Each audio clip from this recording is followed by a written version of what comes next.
Impossible. I can't believe I'm going to be the mother of a handicapped person. On a holiday morning, I was enjoying a leisurely breakfast with my husband. Suddenly my sister brought her daughter, and for some reason she was unfaithful and extremely furious. No, I don't understand. What all of a sudden in the morning? Sis, raising a handicapped person takes a lot of patience. I'm at my wit's end. The sister's daughter stood quietly, crying at her mother's outburst. I will give this one to you who can't have children. Aren't you and a handicapped person who can't have children a perfect match? Don't say that. I immediately refuted her, but my sister left as if to run away. My niece was 7 years old, I believe. She probably couldn't even comprehend what was going on right now. Are you okay? Yay! Now I'm free. What? Susanna Burton, pseudonym, 30-something story. My name is Susanna Burton and I am in my 30s. I have been married for 5 years to my husband, Aaron, whom I met at work, but we have yet to have children. We both love children, and ever since we were dating, we always talked about how we wanted to have children when we got married someday. But reality is cruel. We were not able to have children as we had hoped. After talking with Aaron, we decided that we just couldn't give up on having children of our own and decided to start fertility treatments. We hoped to have just one child, no matter how much it would cost. So we went to the clinic together. However, the doctor told us that our chances of having a child were extremely low. But on the contrary, we were determined. We had done all we could do. All I want is to be with you. Let's enjoy life together. He also encouraged me by saying so. Even if we were not blessed with children in the future, we could enjoy our life together as a couple. One day, when I returned to my parents' house, my sister Caroline had also returned at the same time. She had been popular since she was a student because of her pretty looks and her good sense of humor, and now she was married and had a husband named Seth. I hadn't seen her in a while, and she was dressed in high brands. She proudly told me that Seth has taken over his parents' company and is the president. By the way, she makes fun of the fact that my husband is an ordinary company employee, and she also demeans me. My husband is now the president of the company? Well, he was always an elite. Compared to that, yours. Your husband is amazing, isn't he? But Aaron also works very hard and is very kind to me. You've always been like that, and that's why you can't do anything. I was always bothered inside, while I was appropriately malleable. It was a good thing I didn't talk back to her. By the way, I heard that you are a defective product who can't even have children. You're a useless woman, aren't you? She said mockingly while laughing at me. Caroline has always disliked me anyway. She always tries to outdo me and mount me, which frankly tires me out. She doesn't say such terrible things to me in front of my parents either. She does whatever she wants when her parents are not around. I was deeply offended by her ridicule of my infertility and left my parents' house. Why should I be talked about like that? How much did she think I had suffered because I could not have children? After that, she often pointed out to me how difficult it was for me to have children.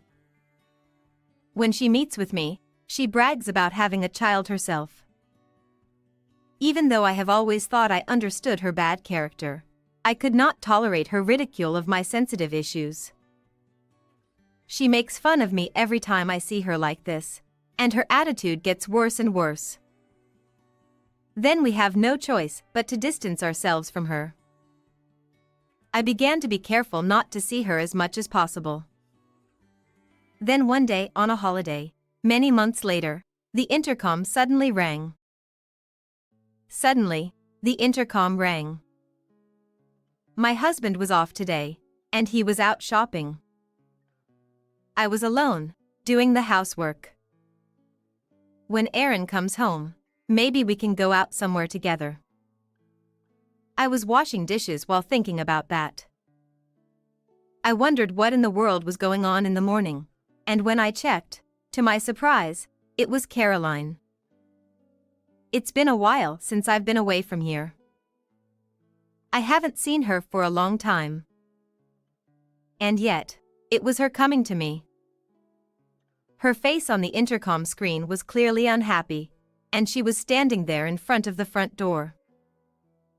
I wonder what she wants, even though I don't want to see her. I reluctantly open the front door. She is standing in front of me with a sullen expression on her face. It's been a long time. Oh, it's so unusual to see you here with Natalie. We don't want this handicapped person in our house. Her high-pitched voice rings out. I wonder what she is going to say as soon as she arrives, forcing Natalie, who is standing beside her, toward me. Natalie is her daughter. She is 7 years old, I think. Natalie almost fell over when she was suddenly pushed toward me.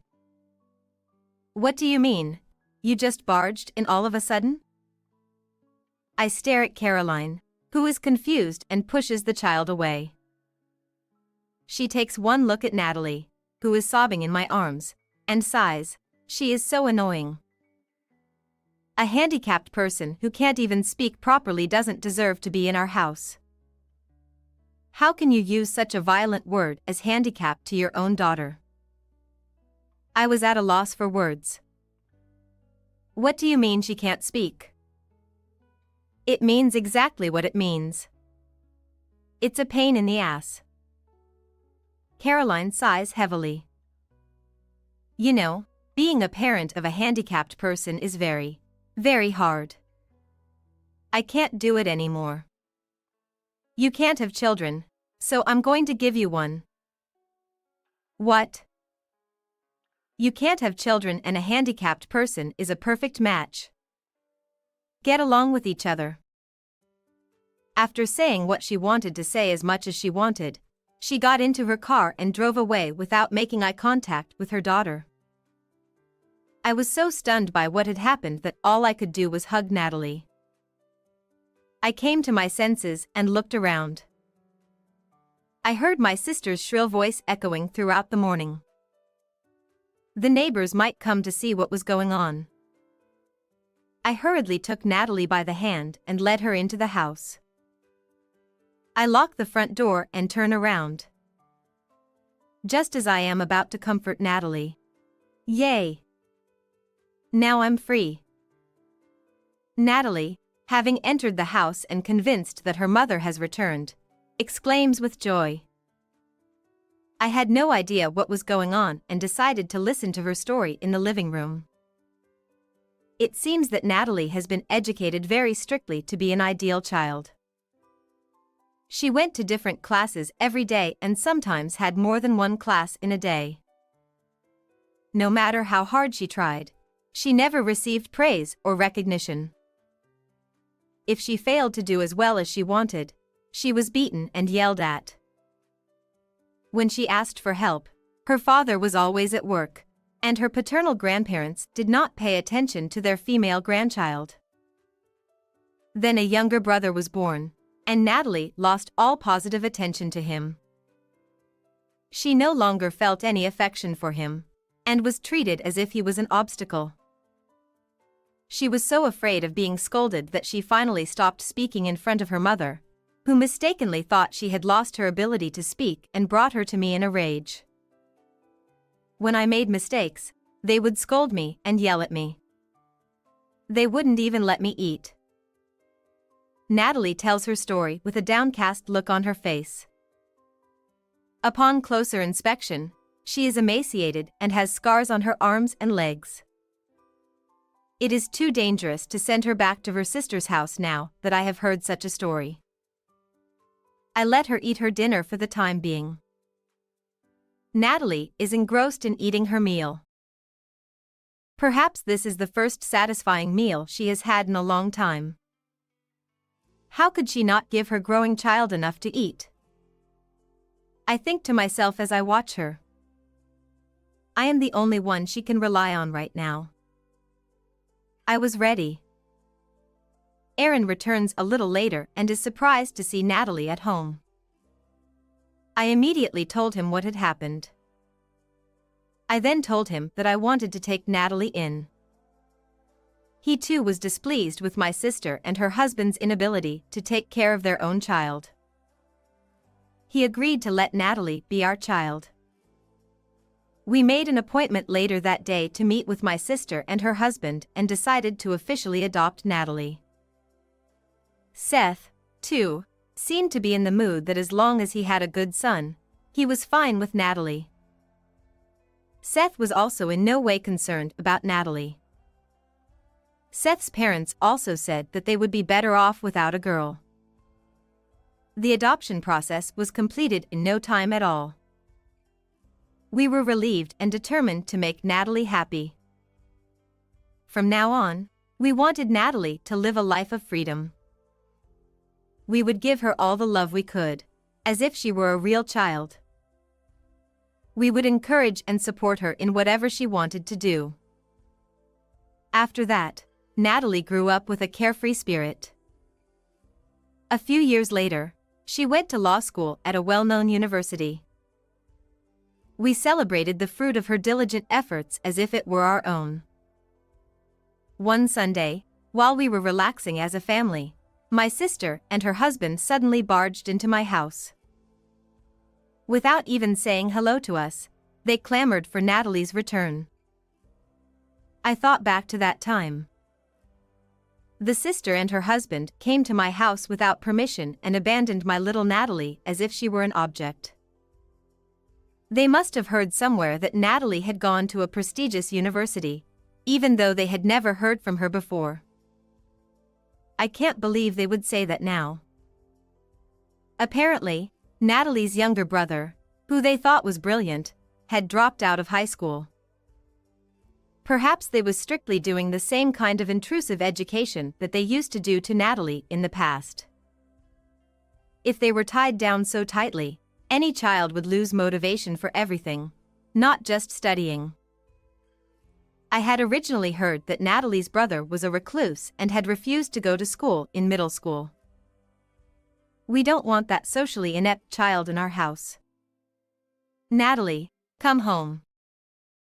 Upon learning that Natalie had been admitted to a difficult university, my sister and her husband came to pick her up. How could they come to pick up their daughter, whom they once called handicapped and discarded, for their own convenience? Children are not their parents' property or toys. I was deeply offended by their unmanageable behavior. Since that moment when we decided to raise Natalie as our own child, we had given her our wholehearted love. Aaron, who had raised her as his own daughter, also covered Natalie's back and refused to let her go. The two of them continued to fuss at the door that they were Natalie's parents. They were no longer getting anywhere, and just when I thought they were. My parents are Aaron and Susanna. You are not my parents. Natalie stared at my sister and her husband with a serious look in her eyes. When she clearly refused, the sister and her husband left, leaving her with the discarded words that they would take legal action. Later that day, the sister and her husband hired a lawyer to try to pretend that Natalie's adoption had never happened. However, at that time we had followed the official procedure and adopted Natalie. Therefore, they could not dissolve the adoption. In addition, Natalie, who was 7 years old at the time, still bore the scars of violence that we called discipline, and she was much thinner than the norm. I have a medical certificate in my possession that states that she was probably abused. I showed the medical certificate to my sister and her husband, who were going to court, and asked them if they were still going to court. Seth, who had taken over his parents' company and was now the president, declined to go to trial for fear of bad publicity. They are the kind of couple who would even abandon their own child out of concern for the world. There was no way they could go to court with the evidence of their abuse in front of them. But somewhere along the way, a rumor began to circulate that Natalie, Seth's eldest daughter, had been adopted, as if she had been abused and abandoned. The rumor spread quickly, and the stock price of Seth's company dropped dramatically. Soon after, Seth was removed from his position as president of the company in order to take responsibility for his actions. My sister and her husband then disappeared. Natalie's younger brother, who was left alone, was taken in by Seth's relatives, passed his tests, and attended college. Natalie successfully graduated from college and got a job at the company she wanted. She married a man she met at work. We were sad to see her go, but wished her a long and happy life as she left our home with her husband and wife. What did you think of this story? Please subscribe to our channel. See you in the next video. My name is Remy, a 45-year-old part-time housewife. Despite being exhausted from work and household chores every day, life was fulfilling. However, recently, my husband Taylor has been cold towards me, making me wonder if I did something wrong. Additionally, our 20-year-old college student son, Pashik, also stopped talking to me, making me think it's another phase of rebellion. Even though my son had become a well-behaved and good child after his rebellious phase, he's now treating me coldly at this age. So, even when I'm at home, I couldn't find peace or relaxation. One day, my husband and son expressed their desire to go mountain climbing. I was part of the Young Wonderful Club in my youth, and outdoor activities seem to be popular again. I want to start mountain climbing to improve my health. Sounds cool. I'm interested in that too. The food at the summit must be delicious, right? Remy, want to come along? Well, I wouldn't mind taking you along, haha. Sure. I felt a bit happy thinking my husband was being kind to me after a long time. Although I wasn't very knowledgeable about mountain climbing, I thought it could be a way to relieve stress, so I decided to give it a try. However, on the day of the mountain climbing, I suddenly couldn't go due to work. As a result, my husband and son went on their own. They planned to climb the mountain for a day and descend for another day. However, even after 3 or 4 days, they didn't return. Then, I received a call on my smartphone from my in-laws. My mother-in-law, furious, shouted at me. Where are they right now? They should have descended from the mountain already. Because of you, our son and grandchild became missing. What have you done? You invited them for mountain climbing, didn't you? The one who invited them was my husband. I considered going, but, in fact, I couldn't due to work. What?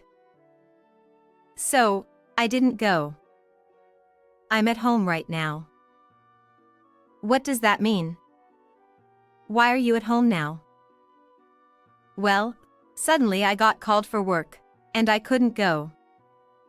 So, I asked them to go without me. I finished work and just came back now. Huh? But they said they would stop by here once they descended from the mountain. I prepared a lot of food waiting for them. Don't complicate things.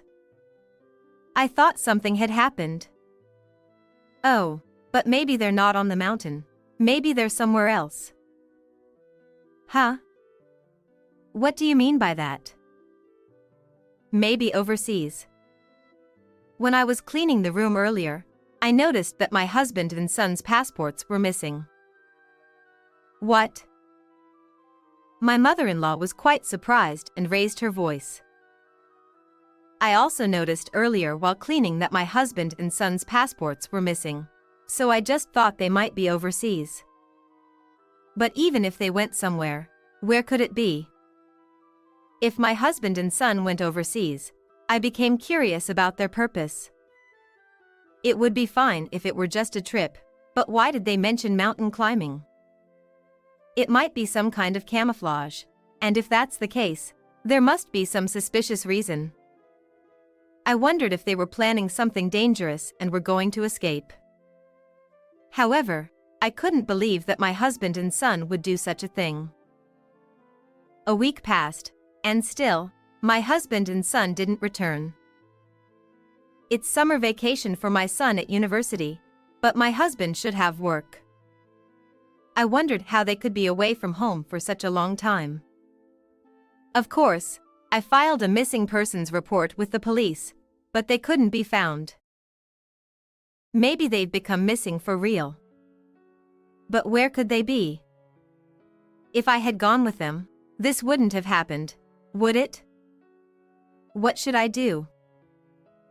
Despite being treated coldly, my concern for my dear husband and son didn't change, and I couldn't stop worrying.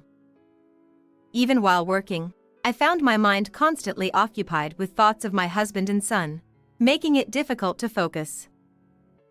As a surgeon, if I lose concentration, it could lead to medical mistakes. Every time before surgery, I had to gather my strength, holding back the urge to cry. On that day, I couldn't go because there was an emergency surgery. If that surgery hadn't come up, maybe this wouldn't have happened. Because I'm a surgeon, I couldn't help but think my husband and son might be in a dangerous situation. It felt like my chest was about to burst. One day, I heard a strange story from a friend. It was such an outrageous tale that my eyes nearly popped out. I got angry, thinking, those idiots. What on earth are they up to? I won't forgive them anymore. After that, I went to my in-laws' house, where both my mother-in-law and father-in-law were surprised to hear my story. Although my mother-in-law usually had a somewhat unpleasant way of speaking, she wasn't inherently malicious. Perhaps she was just not good at socializing. My father-in-law, despite giving off an intimidating impression, seemed like a good person at heart. So that's what happened. I'm sorry, Remy. It's okay. Because of you, I thought Taylor and Kashik were in danger. I'm really sorry. No, it's fine. They probably lied to both you and me. Even so, what a ridiculous story. If that's true, those two are idiots. Yeah, I was quite surprised too. Well, they'll probably come back eventually, and when they do, let's give them a piece of our minds. Several days later, my husband and son returned home, acting as if nothing happened. Since I had received a prior notice, I pretended to be calm. As they were much later than initially planned, my husband started making excuses. Oh, we decided to climb other mountains too, so we changed the plans last minute. Right, Kashik? Exactly, we'd become addicted to mountain climbing. So, we climbed a lot. And we even went to hot springs afterward. Ha ha ha, we've become very healthy. It feels so refreshing. I feel so refreshed. We made some great memories. Well, I guess you did something bad, felt refreshed, and made good memories. You were conducting some suspicious seminar overseas. Why would you say that? You held a volunteer event to help underprivileged children in the Philippines or something, right? And you organized a questionable seminar in a high-end tower condo in Salcedo. Well. And you were recruiting interpreters who could speak English and Tagalog, right? My friend accidentally applied because she thought it was a legitimate opportunity. She has a friend who is half Filipino and fluent in both languages. She works as a freelance interpreter through crowdsourcing. She applied for the job after seeing it, but as she listened to the details, she found it suspicious. Apparently, they asked her to transfer $15,000 as membership fees. She wondered why an interpreter had to pay such fees. That's the person who backed out at the end, right, Isa? Yes, you nailed it. Isa is my friend. My husband, who is a company employee, had mentioned wanting to start a business before. It seems he came up with the idea of a fraudulent business. He pretended to conduct charity work in the Philippines and recruited online interpreters, but it was full of suspicion. My friend Isa, being half Filipino and fluent in both English and Tagalog, applied for the job thinking she could contribute to her mother's home country. However, when they asked her for a substantial membership fee up front, she felt uneasy and reached out to her Filipino friend, Andy. Isa had lived in the Philippines until elementary school, so she had many friends there. Andy, who could speak some languages, helped her investigate the strange seminar my husband and son were organizing. It was hearsay, but the general idea was as follows. Thank you all for sympathizing with our cause. If you want to donate more, please register on my account and transfer the funds to the account afterward. We accept donations starting from $500. Thanks to your support, we can help the underprivileged children. Andy, thanks for volunteering. You can leave now. See you, Andy. Be sure to join us in our business again. So, Andy, who heard the suspicious story from my husband and son, informed Isa, who then tipped me off about it. The victims were apparently mostly Americans who, wanting to do something for underprivileged children, paid $1,500 in advance.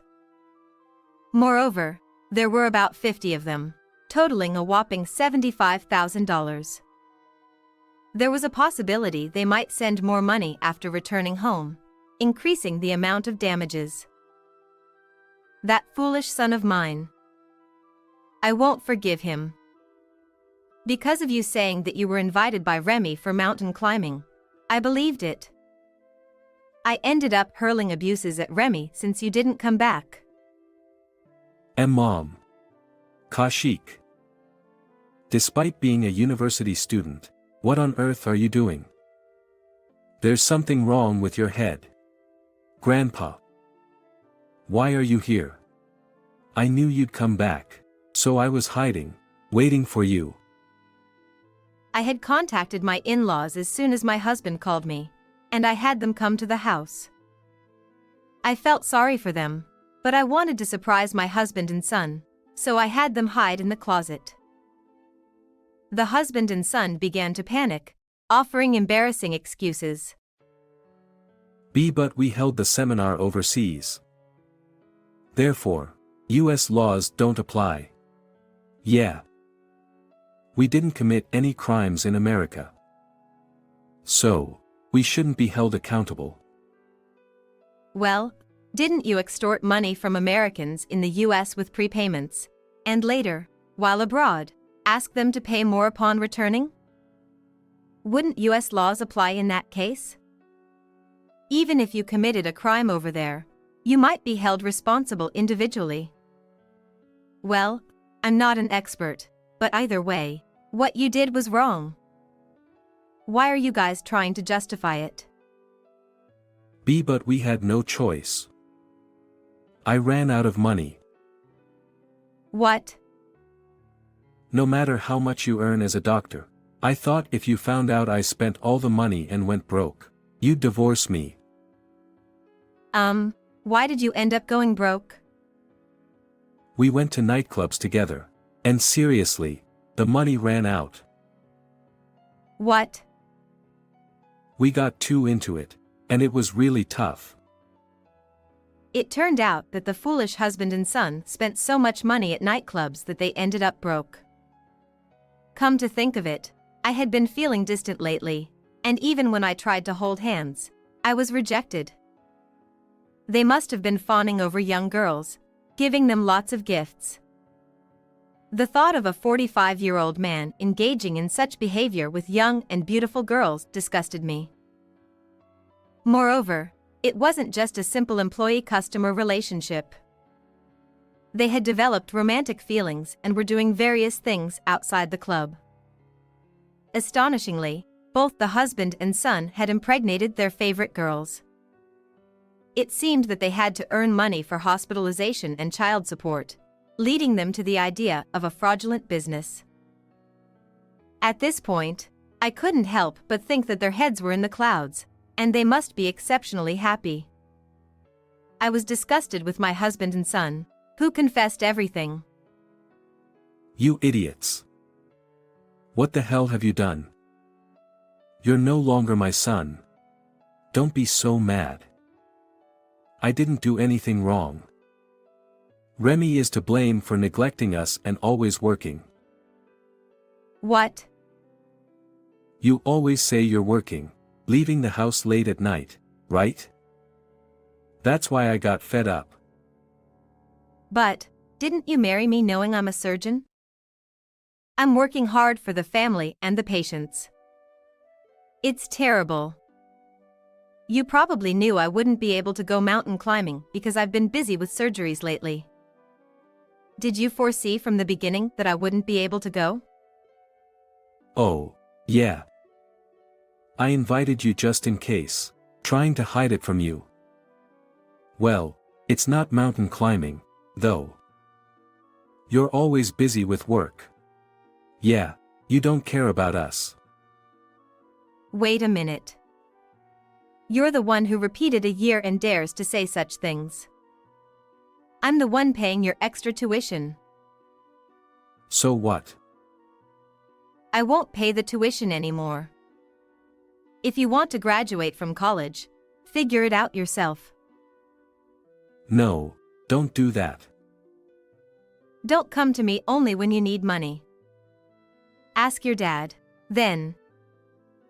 I can't. I got fired from the company. What?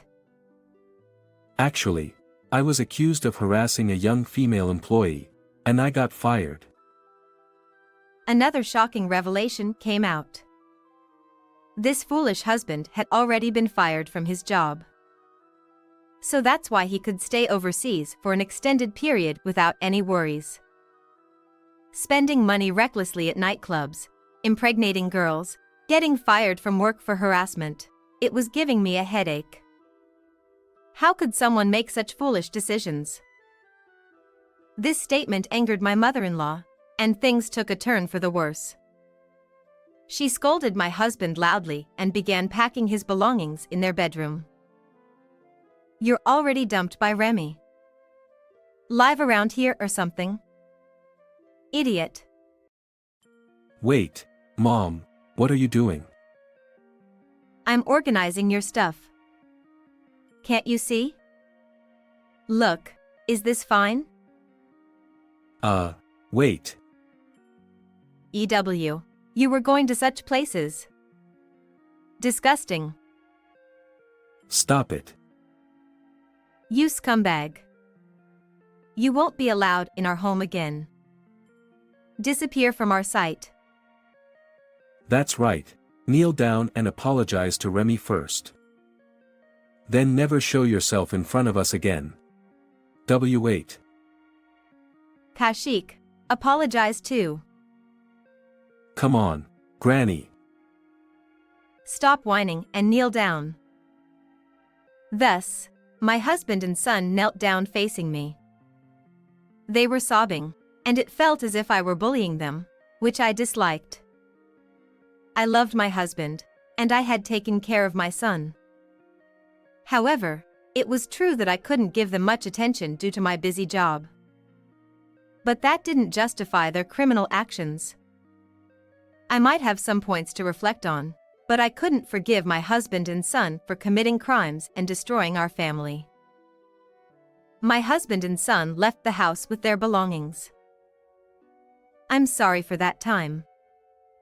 I was truly out of my mind. No problem. Sorry for jumping to conclusions. Be happy from now on. Sure. Well, we'll be going. And so, my in-laws left. I was left alone in the house, wondering what to do next.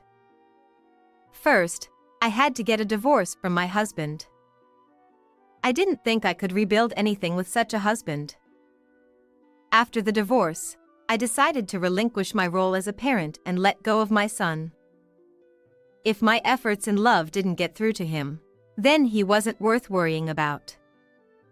He was already an adult, and at this point, anything I did wouldn't change anything. After the divorce, my ex-husband paid me alimony for his infidelity. Being broke, having impregnated girls, and having lost his job, he borrowed money and gave it to me. My son dropped out of college and became a part-timer. Since he had always hated studying and even repeated a year, I thought it was fine for him not to go.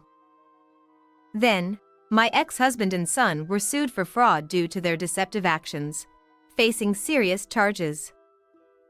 I felt a bit sorry for them, considering the substantial amount of the damages, around $100,000. The victims were probably furious, and while it might be wrong to be deceived, the ones taking advantage of goodwill were worse. I was relieved that my friend Isa wasn't fooled. I decided to forget about my ex-husband and son, focusing on being a surgeon. This story may have been quite dramatic, but life goes on. How was this story for you? Don't forget to subscribe to the channel. Thank you. Well then, let's meet again in the next video.